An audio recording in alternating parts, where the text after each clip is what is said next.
श्रीमद भागवत महापुराण स्कंद 5 अध्याय 8. भरताचा मृगाच्या मोहाने मृगयोनीत जन्म. श्री शुक म्हणतात, एकदा भरत गंडकीमध्ये स्नान करून नित्यनैमित्तिक कर्म आटपून प्रणवाचा जप करीत 3 मुहूर्तपर्यंत नदीकाठी बसून राहिला होता. राजा त्याच वेळी तहानेने व्याकुळ झालेली एक हरीण पाणी पिण्यासाठी एकटीच त्या नदीच्या तीरावर आली. ती पाणी पित असताना जवळच गर्जना करणाऱ्या सिंहाची लोकभयंकर आरोळी तिच्या कानावर पडली.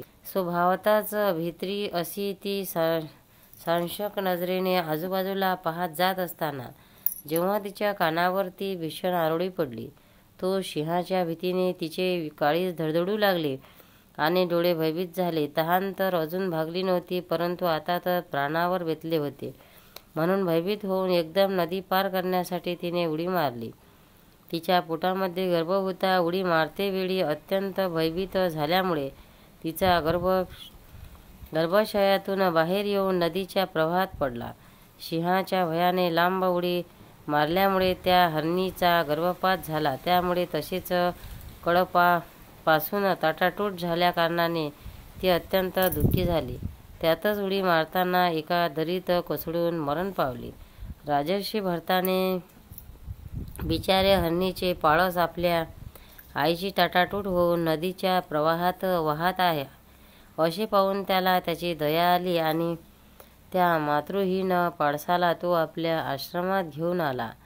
त्या पाळसाविषयीची भरताची ममता दिवसेंदिवस वाढतच गेली. तो नेहमी त्याचे पालनपोषण करणे, त्याचे लाड करणे, त्याला चुचकारणे यासारख्या चिंतेतच मग्न झाला. थोड्याच दिवसात त्याचे यम, नियम आणि भगवतपूजा इत्यादी आवश्यक कृत्ये एक करून कमी होत होत शेवटी सर्वच बंद झाले. त्याचा आता असा विचार सुरू झाला, पहा ना, केवढी खेदाची गोष्ट आहे. या गरीब बिचाऱ्या मृगपाळसाला कालचक्राच्या वेगाने आपला कडप सुहृदय आणि बांधवांपासून लांब सारून माझ्याजवळ आणून सोडले. हे मलाच आपला मातापिता, भाऊबंद आणि कळपातील सोबती समजत आहे. त्याला माझ्याविषयी इतकर कोणाची माहिती नाही आणि माझ्यावरच याचा पूर्ण विश्वास आहे. शरणागताची उपेक्षा करण्यातील दोष मी जाणतो, म्हणून मला आता सर्व प्रकारचे दोषबुद्धी सोडून या माझ्या आश्रिताचे चांगल्या तऱ्हेने पालनपोषण आणि लाड केले पाहिजेत. शांत स्वभावाचे आणि गरिबाचे हितचिंतक सज्जन अशा शरणागताचे रक्षण करण्यासाठी आपल्या मोठ्यातल्या मोठ्या स्वार्थाचीही कधीच पर्वा करीत नाहीत. अशा प्रकारे त्या हरणीच्या पाळसामध्ये आसक्ती वाढत गेल्याने उठता बसताना, झोपताना, फिरताना, कोठेही थांबताना आणि भोजन करतेवेळी सुद्धा त्याचे चित्त त्याच्या स्नेहापाशामध्ये बांधलेले राहत असे. जेव्हा त्याला दर्भ, फुले, समिधा, पाने किंवा फळे मुळे आणायची असत, तेव्हा लांडगे आणि कुत्र्याच्या भीतीने तो त्याला बरोबर घेऊन वनात जात असे. वाटेत इकडे तिकडे कोडे गवत वगैरे पाहून भाबडेपणाने ते हरीण पाळस थांबत असे. तेव्हा तो अत्यंत प्रेमळ मनाने, दयाबुद्धीने त्याला आपल्या खांद्यावर घेई, कधी कडेवरही घेऊन तर कधी छातीशी धरून त्याचे लाड करण्यातच त्याला आनंद मिळत असे.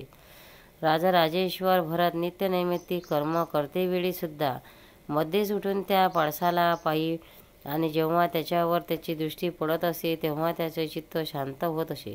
त्यावेळी त्याला आशीर्वाद देत तो म्हणे, वत्सा, तुझे सर्वत्र कल्याण असो.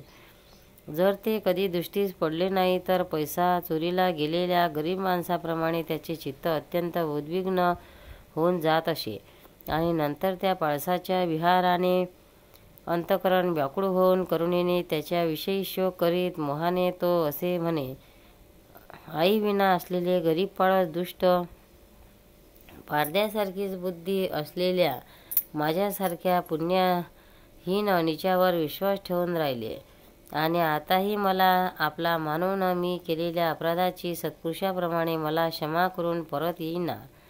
पुन्हा मी त्याला या आश्रमाच्या बागेत भगवंताच्या कृपेने सुरक्षित राहून निर्विघ्नपणे हिरवेगार गवत चारताना पाहू शकेल ना. एखादा लांडगा कुत्रा कळपाने हिंडणारी डुकरे किंवा एकटेच फिरणारे वाघ इत्यादी त्याला खाऊन तण टाकणार नाहीत ना. अरे, संपूर्ण जगाच्या कल्याणासाठी प्रगट होणारा वेदत्रयी रूप भगवान सूर्य अस्ताला जाऊ पाहत आहे, तरी त्या हरणीची माझ्यावर असलेली अनामत अजून परत आली नाही. तो हरीण राजकुमार पुण्यहीन असा माझ्याकडे येऊन आपल्या मृगपाळसाला शोभणाऱ्या निरनिराळ्या मनोहर आणि दर्शनीय क्रीडांनी आपल्या माणसाचा शोक नाहीसा करून मला आनंदित करील काय.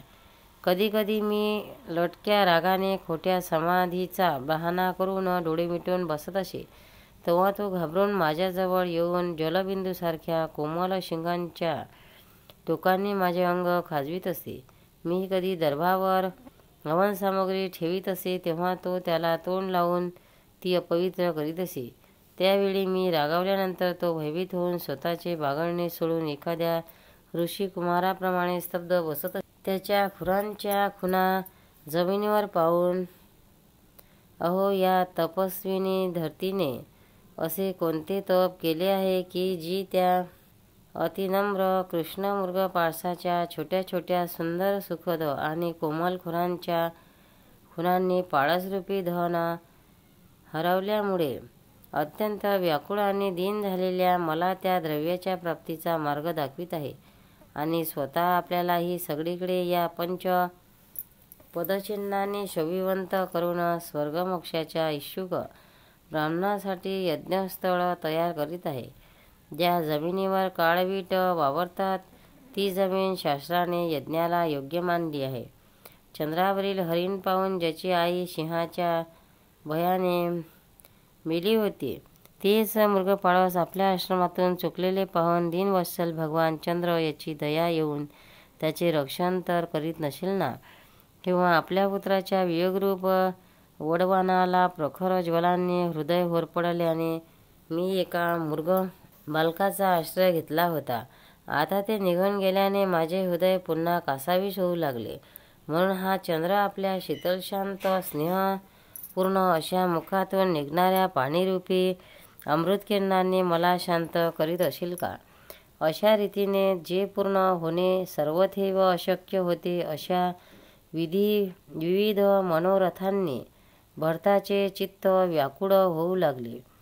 मृगबालकाच्या रूपाने ओढावलेल्या प्रारब्धमामुळे बिचारा भरत भगवत आराधनारूप कर्म आणि योगानुष्ठान याच्यापासून दूर गेला नाही, तर त्याने मोक्षमार्गातील साक्षात विघ्न समजून आपल्यालाच काळजाचा तुकडा असलेल्या पुत्राचा त्याग केला होता.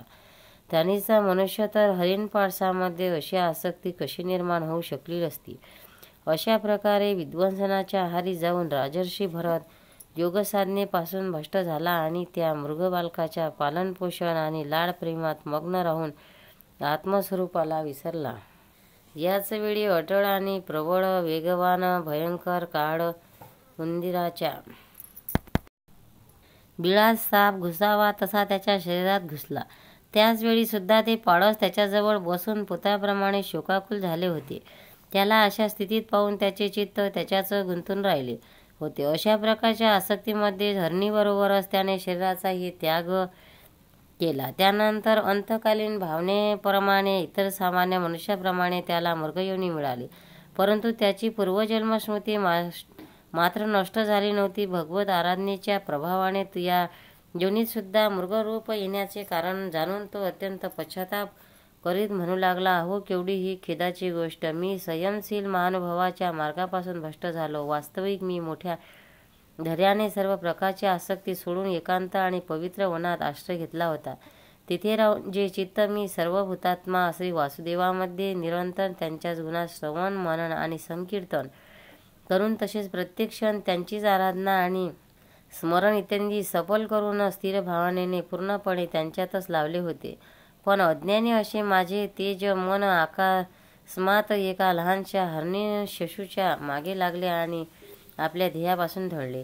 अशा प्रकारे हरिण बनलेल्या राजर्षी भरताच्या मनामध्ये जी वैराग्य भावना जागृत झाली ती लपवून ठेवून त्याने आपल्या हरिणी मातेचा त्याग केला आणि तो जन्म भूमी कालंजर पर्वतावर निघून पुन्हा शांत स्वभावाच्या मुनींना प्रिय अशा पुलस्त आणि पुलह ऋषीच्या आश्रमात भगवंताच्या शालग्रामा तीर्थामध्ये आला. तेथे काळाची प्रतीक्षा करीत आसक्तीच्या मोठ्या भयाने एकटेच राहून तो पिकलेले पाने गवत वेली याचा पाला खाऊन तो पोट भरीत मृगयोनीत प्राप्त करून देणाऱ्या प्रारब्धाच्या समाप्तीची वाट पाहू लागला. शेवटी त्याने आपले अर्ध शरीर गंडकी नदीच्या पाण्यात बुडवून सोडले. गोपाल कृष्ण भगवान की जय. भक्तांनो, व्हिडिओ आवडल्यास व्हिडिओला लाईक करा, शेअर करा, सबस्क्राईब करा. तसेच बाजूला असलेल्या बेलवर क्लिक करा, म्हणजे याच्या पुढील सर्व व्हिडिओ तुम्हाला सर्वात आधी मिळत जातील. जय श्री कृष्ण.